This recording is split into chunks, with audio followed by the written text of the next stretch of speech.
Sementara itu, pemirsa, Komisi Pemilihan Umum Kabupaten Minahasa Utara telah mengumumkan hasil seleksi panitia pemungutan suara untuk pemilihan kepala daerah tahun 2024 di Kabupaten Minahasa Utara. Usai mengikuti tahapan seleksi, KPU Kabupaten Minahasa Utara umumkan hasil seleksi anggota Panitia Pemilihan Kecamatan atau PPK pada pemilihan Gubernur dan Wakil Gubernur, serta Bupati dan Wakil Bupati pada Kabupaten Minahasa Utara tahun 2024. Hal tersebut dijelaskan Ketua Divisi Parmas SDM Rizky Pogaga, di mana pada tahapan pilkada, KPU Kabupaten Minahasa Utara telah melakukan seleksi serta mengumumkan badan ad hoc terpilih.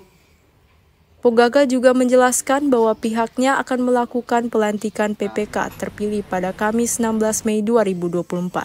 Untuk pilkada 2024 di Kabupaten Minahasa Utara dan secara nasional, tahapan ini dalam pembentukan panitia pemilihan kecamatan dan panitia pemungutan suara.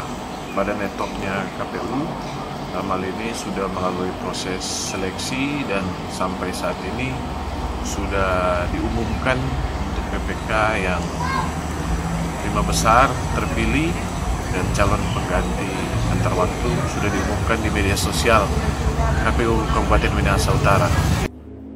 KPU juga menjelaskan usai dilakukan pelantikan PPK pada tanggal 17 Mei 2024, pihaknya akan melaksanakan seleksi CAT untuk panitia pemungutan suara atau PPS.